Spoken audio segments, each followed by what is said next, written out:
Amém, igreja. Vamos abrir a nossa Bíblia no livro de Judas. É o último livro antes de Apocalipse.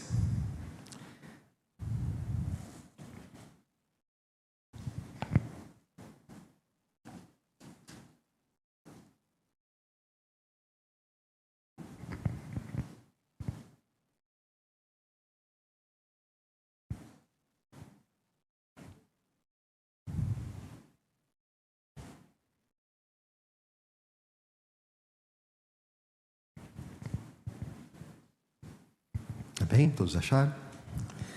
Eu confesso que eu lutei para não falar sobre esse livro, porque é um livro complicado. Mas assim, eu venho meditando no Novo Testamento e caiu dessa semana ser exatamente esse livro. E aí eu gosto de compartilhar aquilo que eu tenho lido, tenho visto na semana. Então não tem jeito, vai ter que ser esse mesmo e o Senhor nos ajude. Amém? Vamos ler? Judas, servo de Jesus Cristo e irmão de Tiago, aos que foram chamados, são amados em Deus Pai e guardados em Jesus Cristo. Que a misericórdia, a paz e o amor lhes sejam multiplicados. Amados, quando eu me empenhava para escrever-lhes a respeito da salvação que temos em comum, senti que era necessário corresponder-me com vocês para exortá-los a lutar pela fé que uma vez por todas foi entregue aos santos. Pois certos indivíduos, cuja sentença de condenação foi promulgada há muito tempo, se infiltraram no meio de vocês sem serem notados. São pessoas ímpias que transformam em libertinagem a graça do nosso Deus e negam o nosso único soberano e Senhor, Jesus Cristo. Embora vocês já estejam cientes de tudo de uma vez por todas, quero lembrar-lhes que Jesus, tendo libertado um povo, tirando-o da terra do Egito, destruiu depois os que não creram. E a anjos, os que não guardaram o seu estado original, mas abandonaram o seu próprio lugar, ele tem guardado sob trevas em algemas eternas para o juízo do grande dia. Igualmente, Sodoma, Gomorra e as cidades vizinhas, que também se entregaram à imoralidade e adotaram práticas contrárias à natureza, foram postas como exemplo do castigo de um fogo eterno. Do mesmo modo, também esses, quais sonhadores, contaminam a carne, rejeitam a autoridade e insultam os gloriosos seres celestiais. Contudo, nem mesmo o arcanjo Miguel, quando entrou em conflito com o diabo e discutia a respeito do corpo de Moisés, ousou pronunciar sentença difamatória contra ele. Pelo contrário, disse: o Senhor repreenda você. Esses, porém, quanto a tudo que não entendem, difamam, e quanto a tudo que compreendem, por instinto natural, como animais irracionais, até nessas coisas se corrompem. Ai deles, porque seguiram o mesmo caminho de Caim, e movidos por ganância, caíram no erro de Balaão, e foram destruídos na revolta de Corá. Esses são como rochas submersas nas festas de fraternidade que vocês fazem, banqueteando-se com vocês sem qualquer receio. São pastores que apacentam a si mesmos. São nuvens sem água, impelidas pelos ventos. São árvores que, em plena estação dos frutos, continuam sem frutos, duplamente mortas e arrancadas pela raiz. São das bravias do mar, que espumam as suas próprias sujeiras. São estrelas sem rumo, para as quais está reservada a mais profunda escuridão para sempre. Foi a respeito deles que também profetizou Enoque, o sétimo depois de Adão, dizendo: eis que o Senhor vem com milhares de seus santos, para exercer juízo contra todos e para convencer todos os ímpios a respeito de todas as obras ímpias que praticaram e a respeito de todas as palavras insolentes que ímpios pecadores proferiram contra eles. Esses tais são murmuradores, pessoas descontentes que andam segundo as suas paixões. A sua boca vive falando grandes arrogâncias, adulam os outros por motivos interesseiros. Mas vocês, meus amados, lembrem-se das palavras anteriormente proferidas pelos apóstolos de nosso Senhor Jesus Cristo. Eles diziam a vocês: nos últimos tempos haverá zombadores andando segundo as suas ímpias paixões. São estes os que promovem divisões, seguem os seus próprios instintos e não têm o Espírito. Mas vocês, meus amados, edificando-se na fé santíssima que vocês têm, orando no Espírito Santo, mantenham-se no amor de Deus, esperando a misericórdia do nosso Senhor Jesus Cristo, que conduz para a vida eterna. E tenham compaixão de alguns que estão em dúvida, salvem outros, arrebatando-os do fogo. Quanto a outros, sejam também compassivos, mas com temor, detestando até a roupa contaminada pela carne. E ao Deus que é poderoso para evitar que vocês tropecem e que podem apresentá-los diante de sua glória com grande alegria, a este que é o único Deus, nosso Salvador, mediante Jesus Cristo, Senhor nosso, sejam a glória, a majestade, o poder e a autoridade antes de todas as eras, agora e por toda a eternidade. Amém. Vamos orar. Senhor, obrigado pela Tua palavra, Senhor. Obrigado porque toda a Tua Escritura, Senhor, é ensino, é luz, Senhor, é lâmpada para os nossos pés. Queremos, Senhor, pedir que o Senhor nos diminua nessa noite. Queremos nos render a Ti e ao Teu Santo Espírito. Queremos pedir, Senhor, que Teu Santo Espírito venha falar ao nosso coração, Senhor. Que daqui, Senhor, não saia nada que seja do homem, mas seja o Senhor nos ensinando, nos edificando, Senhor. Que todos nós venhamos aprender um pouco mais de Ti, Senhor, e assim nos distanciarmos um pouco mais do mundo. Obrigado, Senhor, por tudo. Nós Te louvamos em nome de Jesus. Amém. Amém, irmãos.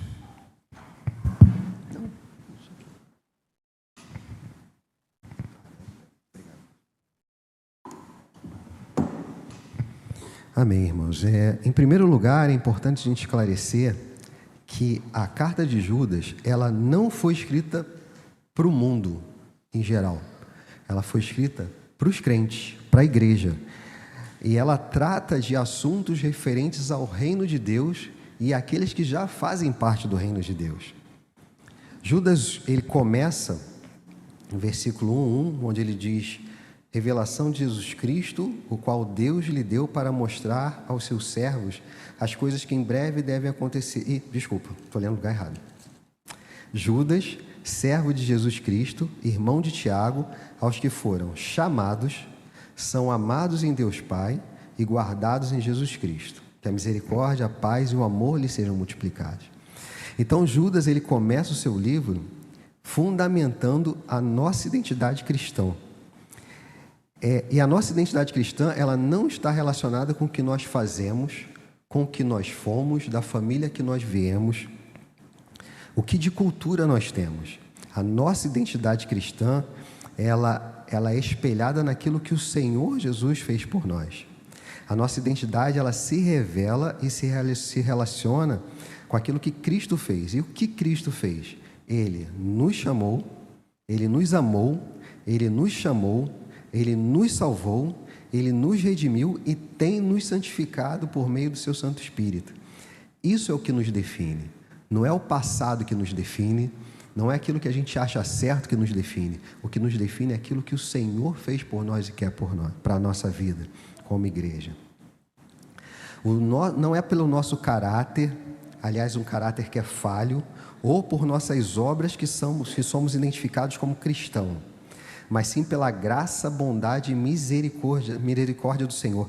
A nossa justiça, ela é ineficaz, ela é insuficiente. Nós não poderíamos justificar a nós mesmos com relação ao pecado que nós cometemos. A justiça do Senhor é que é plena, que é eficaz, que nos traz salvação e nos traz redenção. Porque a justiça do Senhor foi feita não por merecimento nosso, mas Ele castigou o seu Filho para que nós pudéssemos estar aqui. Ele castigou quem não merecia, para que aqueles que não mereciam nada pudessem ter comunhão com Ele. A nossa relação com o Senhor também é determinada pelo que Ele fez por nós e não o contrário. Judas nos lembra disso quando afirma que o Senhor chama, ama e guarda o seu povo, não por causa dos nossos esforços pessoais, mas por conta da graça do Senhor. E essa verdade, ela tem que trazer um impacto nas nossas vidas.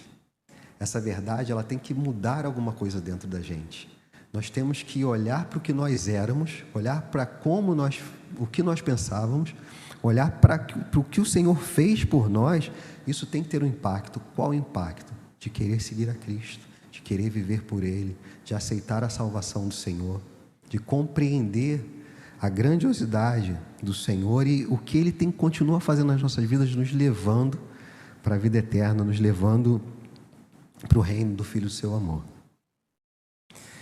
Essa verdade deve nos impactar e impulsionar a viver honrando, amando, glorificando o Senhor.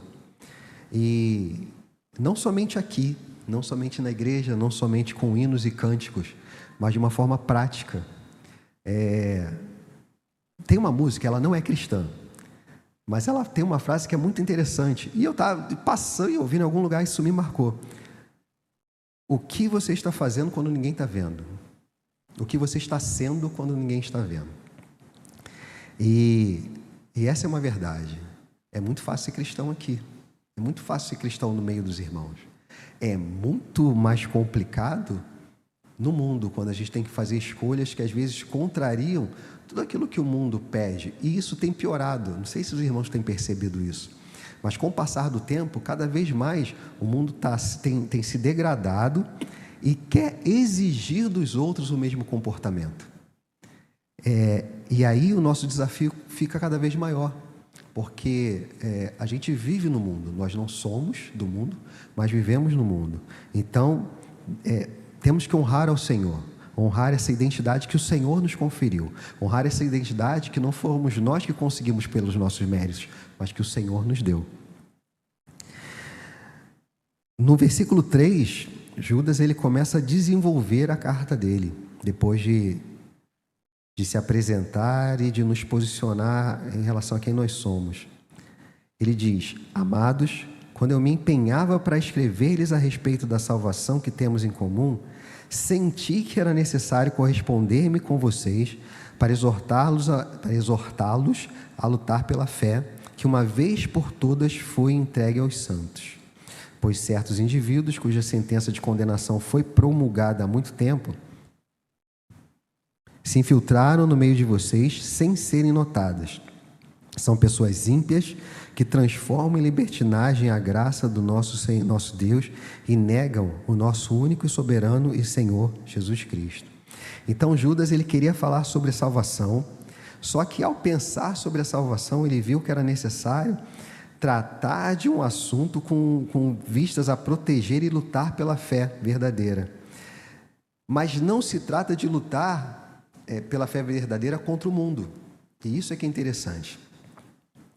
Jesus, quando ele veio ao mundo, ele não cobrava de quem não conhecia, quem não era de Israel, quem não conhecia o reino, nada sobre o reino de Deus.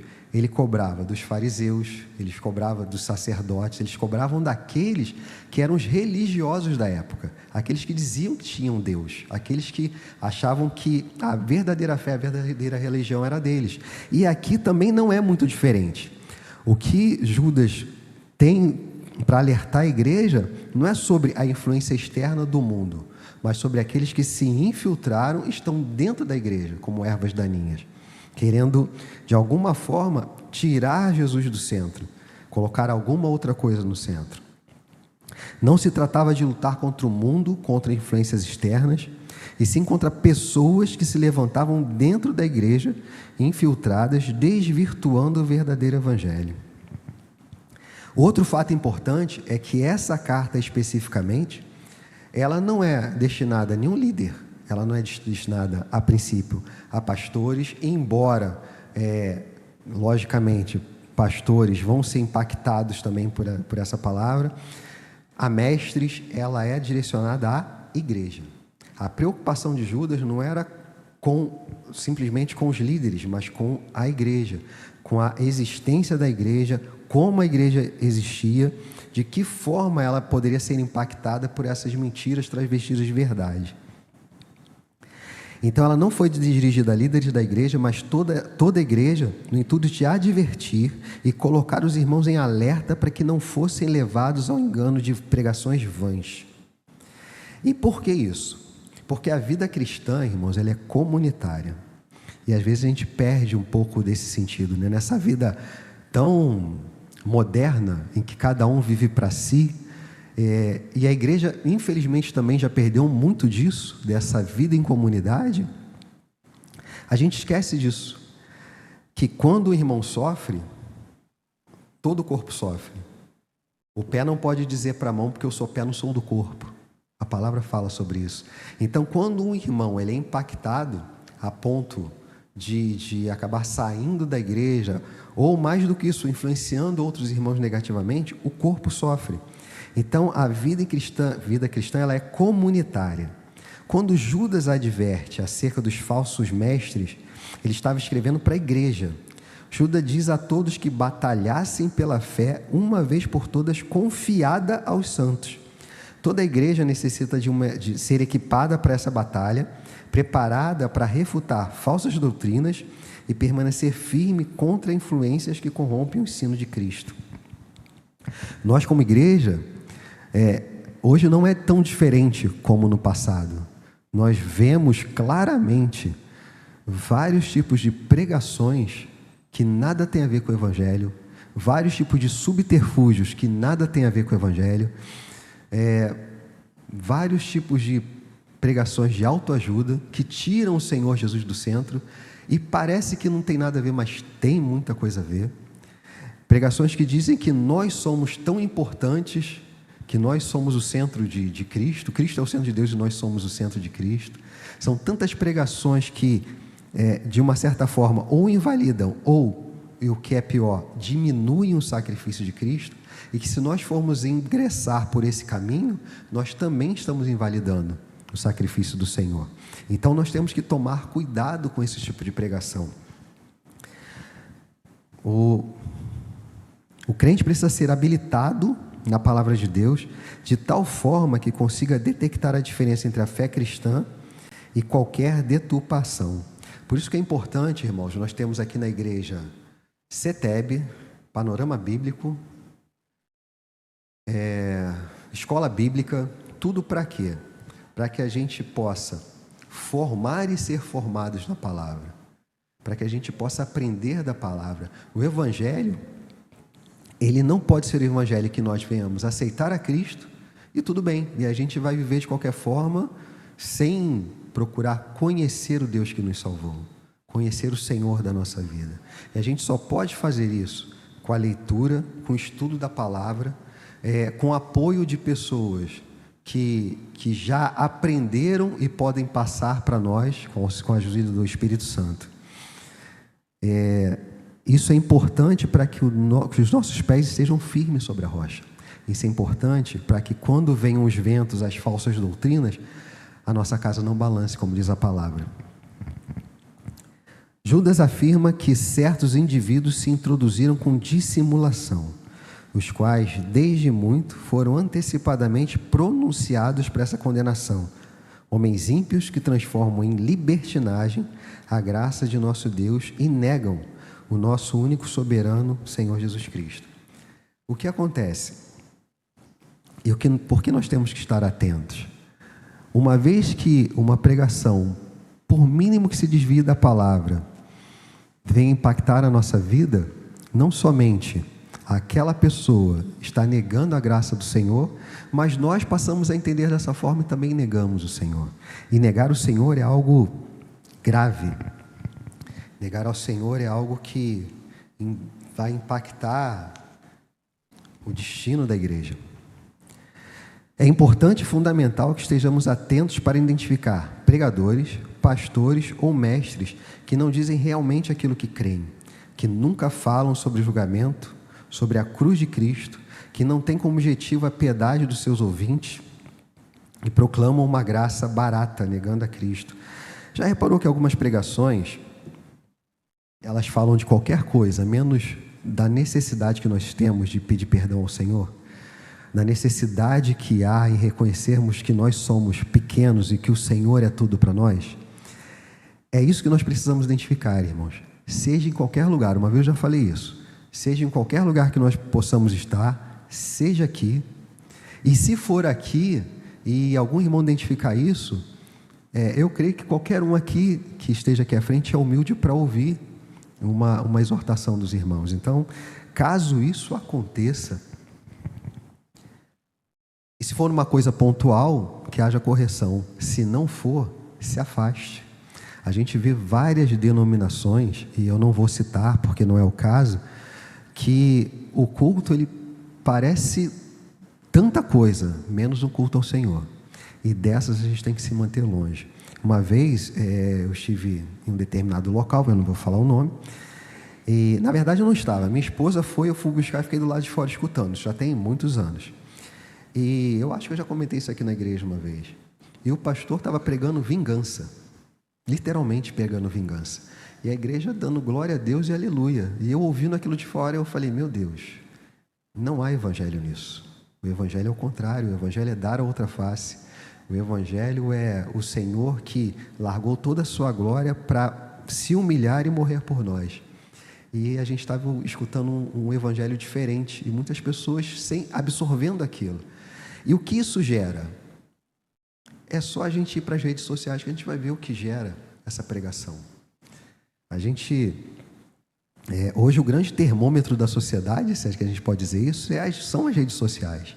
E você vê irmãos em Cristo com certos posicionamentos que você não entende, crendo em certas coisas que não cabem na palavra de Deus, horóscopo e tantas outras coisas.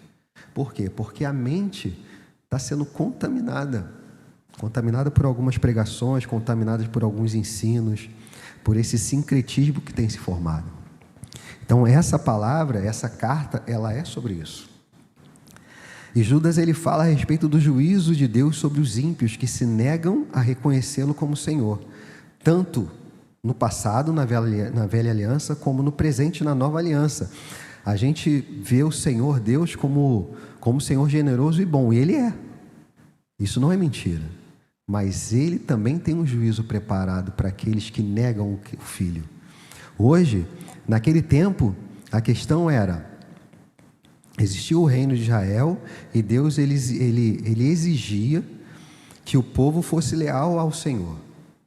Hoje, essa ordenança ela continua também, mas para todos nós, não no sentido, não como era antes, de uma nação que Deus queria para ele, mas agora de um povo santo que tem o Senhor Jesus como Salvador, como Senhor e como dono das nossas vidas. E se nós negarmos isso, colocando um evangelho diferente do que aquele que foi anunciado pelos apóstolos, que foi anunciado pelo Senhor Jesus, nós estamos negando a Cristo. Isso é muito pior do que o povo fez no passado. O Senhor Jesus, quando Ele fala sobre essas pessoas, primeiro Ele diz que essas pessoas elas são ímpias, transformam em libertinagem a graça do nosso Deus. E aí o Senhor começa a dar alguns exemplos, lembrando o povo das coisas que aconteceram no passado. Ele disse, Senhor Jesus, tendo libertado um povo tirano do Egito, Ele destruiu depois os que não creram. E é interessante que Ele faz referência ao Senhor Jesus. Quem libertou o povo do Egito foi o Senhor Jesus. E naquela época, o Senhor Jesus, quando parte do povo não creu, aquele povo foi destruído. Então a gente tem sempre essa visão do Senhor como Salvador, mas aqui Judas ele começa a demonstrar uma outra face do Senhor, que é o que virá para julgar as nações. Ele também diz que os anjos que não guardaram seu estado original e abandonaram seu próprio lugar também sofrerão juízo eterno. Fala de Sodoma e Gomorra, que se entregaram à imoralidade. Ele fala, e depois que ele fala tudo isso e aponta que todos esses sofreram ou sofrerão juízo, ele fala dos atuais. Do mesmo modo, também esses, quais sonhadores contaminaram a carne, rejeitaram a autoridade e insultaram os gloriosos seres celestiais. Não tem respeito por nada. Quando a gente se coloca como centro das coisas, a gente passa a achar que tudo é menor. E se tudo é menor, a gente pode fazer o que a gente quiser e falar o que a gente quiser. E isso é algo perigoso e condenável, como Judas diz aqui. E ele diz que nem o arcanjo Miguel, quando estava contendendo com o diabo, ele falou de uma forma autoritária como se o poder fosse dele, mas designou o poder do Senhor. O Senhor te repreenda. E a gente vê tanta brincadeira por aí, entrevista com o diabo, né? E tanta coisa que não se compara, não tem nada a ver com o Evangelho do Senhor.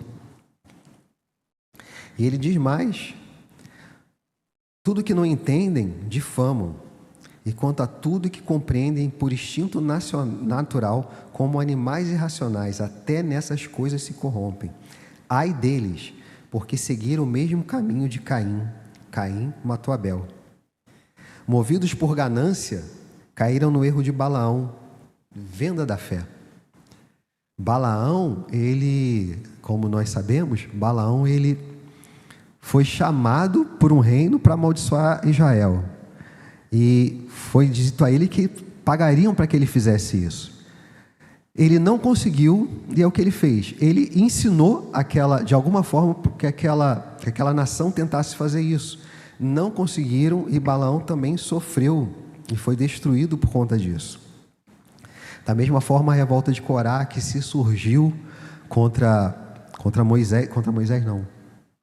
Sim, surgiu contra... Fugiu o nome agora.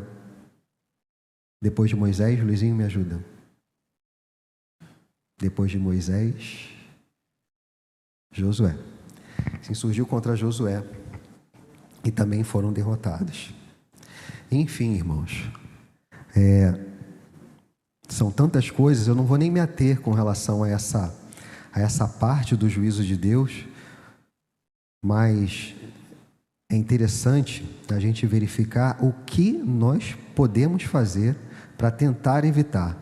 Que tipo de guerra nós temos que lutar? Será que é apontar para essas pessoas, tentando identificar quem é? Será que é sair falando para todo mundo, pelos 4 cantos do mundo, que eles estão errados? Eu acredito que não. Eu acredito que nós temos que lutar com armas da fé, as armas que o Senhor nos dispôs. Judas 1:20, se os irmãos puderem acompanhar, 20 a 23. Mas vocês, meus amados, edificando-se na fé santíssima que vocês têm, orando no Espírito Santo, mantenham-se no amor de Deus, esperando a misericórdia do nosso Senhor Jesus Cristo, que conduz para a vida eterna, e tenham compaixão de alguns que estão em dúvida. Salvem outros, arrebatando-os do fogo. Quanto a outros, sejam também compassivos, mas com temor, detestando até a roupa contaminada pela carne. Então daqui a gente pode tirar algumas coisas, e não é algo fechado. Algumas coisas que nós podemos fazer como igreja para nos defender dessas colocações, dessas imposições que tentam nos afastar de Cristo. Primeiro, buscar no Senhor tudo aquilo que representa crescimento. Leitura da palavra, estudo bíblico, estar em comunhão com os irmãos na igreja. Mas eu não consigo entender tal livro. Esteja próximo de um dos irmãos que ensinam na igreja, para que possa aprender. Aqui na igreja, por exemplo, fazer CETEB, como eu falei, fazer o panorama bíblico,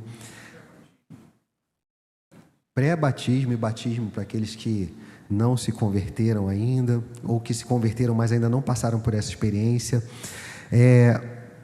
Leitura da palavra em casa. Uma vez eu vi uma certa colocação de alguém, que a simples leitura da palavra, pelo poder do Espírito Santo, ela já vem nos conduzindo a uma vida de santidade. Simplesmente ler a palavra todos os dias. Foi, segundo essa pessoa, e eu não vou afirmar que foi isso, mas foi observado que quanto mais a pessoa lia a palavra, mais, isso é até uma coisa lógica, né? Mas a forma de pensar, a forma de agir, ela era mais próxima do Senhor do que aquilo que o mundo pensa. Se nós pararmos de ler a palavra de Deus e ficarmos só ouvindo determinadas pregações que nos afastam do Senhor, se nós ficarmos ouvindo o que o mundo fala, a tendência é cada vez mais a nossa mente se afastar daquilo que nos edifica e nos aproximar daquilo que nos traz destruição. 2, não descuidar da nossa vida de oração. Talvez isso seja uma das coisas mais difíceis desse mundo moderno e louco que a gente vive, né? Porque assim, a gente faz tanta coisa, o dia é tão corrido, e aí quando chega de noite, às vezes a gente só quer descansar. E quando viu, já está na hora de dormir. E aí ninguém acorda 3 horas como acordava antigamente para orar. Então assim, vida de oração, ela necessita da nossa determinação. Determinação. Eu não estou com vontade. Irmãos, a gente não pode se enganar. Tem dia que a gente não está com vontade mesmo. Tem dia que a gente só quer ficar sentado sem fazer nada. Então tem que ter determinação. Eu vou orar e vou me aproximar do Senhor. Inclusive, e eu falo por mim também, eu me uso como exemplo. E não que a minha relação com meu pai fosse ruim, não é isso. Mas meu pai sempre foi muito caladão. E por minha vez também, né, eu também adquiri um pouco isso. Então a gente não era muito de conversar. Conversava às vezes. Só que às vezes a gente transporta isso para a nossa relação com o Senhor. Como a gente não tinha muito essa coisa de conversar com o nosso pai, então também não vou conversar muito com Deus, embora eu saiba que Ele é meu pai. Então assim, se você passa por isso ou passou por isso, é mais um motivo para intencionalmente buscar o Senhor. Qualquer coisa que quisermos buscar no Senhor, temos que buscar através da oração. Não deixar de amar a Deus sobre todas as coisas. Isso parece tão óbvio, mas não é. Amar a Deus sobre todas as coisas é renunciar a tudo aquilo que nós temos no nosso coração que de alguma forma possa nos afastar do Senhor. Pode ser um filho, pode ser um carro, pode ser uma situação financeira, seja ela boa ou ruim. Podem ser tantas coisas, a gente precisa identificar se há em nós alguma coisa que seja mais importante, que a gente valorize mais do que estar na presença do Senhor. E renunciar isso, inclusive pedindo perdão ao Senhor. Senhor, me perdoa porque eu coloquei isso acima do Senhor.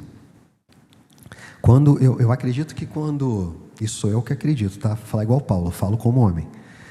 Que quando o Senhor pediu para Abraão para sacrificar o filho dele, aquilo não é. Deus sabia que Abraão não ia sacrificar, mas Deus queria colocar algo no coração de Abraão, que ele percebesse que nada é mais importante do que o Senhor, além de apontar para Cristo, para o sacrifício do Filho de Deus. Mas também isso fica gravado no coração de Abraão, e assim deve ser a nossa vida. Nada pode ser mais importante que o Senhor. Outra, não descrer de Cristo e sua promessa de vida eterna. Continuar acreditando, buscando subsídios na palavra sobre isso, que o Senhor nos chamou, que o Senhor nos salvou, que o plano do Senhor é antes da salvação do mundo. Às vezes, quando eu estou deitado para dormir, eu falo isso, que o Senhor fundou todas as coisas, que Ele criou todo o universo, que Ele nos amou antes da fundação do mundo, deu o seu Filho unigênito para morrer por nós e ressuscitar. Isso é algo que vai gravando no nosso coração. Então nós precisamos ter isso em mente sempre. Compartilhar a palavra de Deus. A ação de compartilhar a palavra de Deus, de alguma forma, ela enche o nosso coração da presença do Espírito Santo. Quando a gente compartilha um com o outro algo do Senhor, isso fortalece não só quem está recebendo aquele compartilhamento, mas também a nós que estamos compartilhando e vice-versa. 7. Não se contaminar com as coisas do mundo. Não permitir que as coisas externas, e externas mesmo, seja no nosso dia a dia, seja por intermédio dos infiltrados, que elas venham nos contaminar a ponto de nos afastar do Senhor. E se identificarmos isso, imediatamente pedirmos perdão ao Senhor e regressarmos para Ele. Isso são algumas coisas só, dentre tantas outras que a gente pode fazer. Vamos ler Judas 21, 25, 25. Estou me preparando para acabar. E ao Deus que é poderoso para evitar que vocês tropecem e que pode apresentá-los diante da sua glória com grande alegria, a este que é o único Deus, nosso Salvador, mediante Jesus Cristo, Senhor nosso, sejam a glória, a majestade, o poder e a autoridade, antes de todas as eras, agora e por toda a eternidade. Amém. E aqui também temos algumas lições. A primeira é necessário estarmos em Cristo. Ele é poderoso para nos guardar de tropeçar. Se não estivermos em Cristo, nós estamos sujeitos a todo tipo de influência. Mas se nós estivermos nele, Ele nos guarda, Ele cuida de nós, Ele guia nossos passos. Segundo, Cristo nos apresentará sem mancha. Somos pecadores, irmãos, todos nós somos falhos. Todos nós, em alguma medida, falhamos todos os dias. Mas não é pela nossa força que nós fomos e seremos salvos. Nós somos salvos e teremos uma vida eterna. Mas porque Cristo nos salvou e Ele tem trabalhado nas nossas vidas pelo seu Santo Espírito. Então nós temos que ter essa fé inabalável, que Cristo é que nos apresentará sem mancha. Estaremos diante daquele que merece toda a glória e majestade, o Senhor Deus. Estaremos diante daquele que criou todas as coisas e nos amou primeiro. E isso pela vida eterna. E não há nada nessa terra que seja mais valioso do que isso. Nós vamos estar com o Senhor eternamente. Amém. Para finalizar, é importante, necessário, vital, entendermos a essência do Evangelho. Somos incapazes de viver a vida cristã sem tropeços. Se a nossa salvação final repousasse sobre nossos próprios ombros, certamente tropeçaríamos e cairíamos, estaríamos perdidos diante de Deus. Então é importante, é mais do que importante, é vital que a gente entenda que pela nossa força nós não conseguiríamos nada. Pelo nosso ímpeto estaríamos perdidos.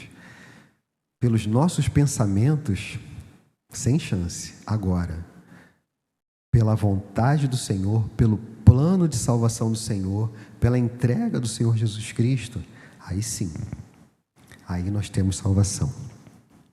A graça do Senhor e o seu sacrifício não depende de nós. A nossa salvação depende exatamente disso.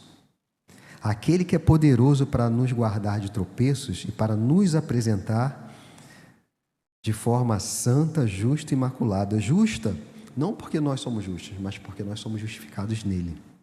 Deus recebe toda a glória, porque é Ele quem nos sustenta e nos mantém. Para nós que vacilamos todos os dias e por vezes, todas as horas, são boas novas o fato de sermos salvos, não pela força que nós temos, mas pela força, pelo poder, pela graça e pela misericórdia do Senhor, que nos tomou pela mão, que mandou o seu Filho unigênito para morrer por nós. A Ele seja toda a glória, toda a honra e todo o louvor. Amém, igreja? Deus abençoe. Eu já falei uma vez, eu não sou pregador, irmãos, eu só compartilho um pouco daquilo que o Senhor, de alguma forma, me ensina, né? E olha que é difícil, viu? Porque a gente é tão duro de coração, né? Mas o Senhor tem misericórdia de nós. Vamos orar? Pai Santo, nós te louvamos, Senhor. Mais uma vez te bendizemos pela sua palavra, que é maravilhosa, Senhor, e que fala tanto ao nosso coração.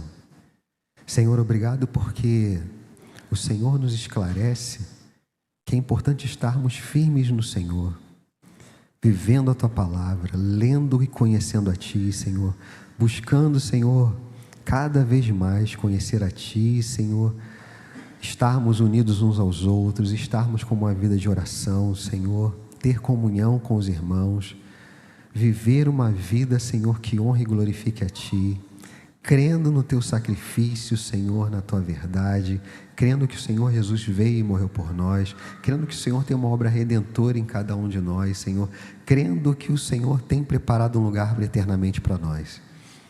que essas verdades, Senhor, elas sejam cada vez mais presentes na nossa vida, de forma, Senhor, que vindo qualquer tipo de palavra, vindo qualquer tipo de doutrina, Senhor, que não seja relativa ao Senhor, ao seu sacrifício, ao seu plano de salvação, nós possamos rejeitar, Senhor. O apóstolo Paulo, se eu não me engano, disse que se vier anjos falando de qualquer evangelho que não seja o do Senhor Jesus, que seja considerado anátema, Senhor, e que assim seja a nossa vida. Guarda, Senhor, o teu povo, guarda, Senhor, das investidas de Satanás, guarda, Senhor, daqueles que estão infiltrados no meio do seu povo, tentando afastá-los, Senhor, da graça e da misericórdia do Senhor. Em nome de Jesus, Senhor, fortalece-nos como igreja, fortalece, Senhor, a nossa fé, fortalece o nosso caminhar contigo, Senhor, que possamos escolher todos os dias viver para a tua glória, Pai. Porque somos teus, Senhor, vivemos para ti, fomos criados pelo Senhor, fomos salvos pelo Senhor, Deus. E a ti, Senhor, queremos te render glórias eternamente. Seja propício a nós, perdoa os nossos pecados, Senhor. Se nós falhamos contra ti, Senhor, se nós insultamos o Senhor, perdoa-nos, Senhor, guarda-nos, limpa-nos, Senhor, torna-nos branco como a neve, Senhor. Nós te bendizemos por tudo e te louvamos, Senhor, nessa noite, em nome de Jesus. Leva-nos em paz para os nossos lares, Senhor, guarda-nos, Senhor, no caminho de volta, que nenhuma seta, Senhor, do inimigo venha nos atingir, pelo contrário, Senhor, possamos chegar em segurança, louvando e bendizendo o teu nome. Obrigado por tudo, Pai, em nome de Jesus, amém. Amém.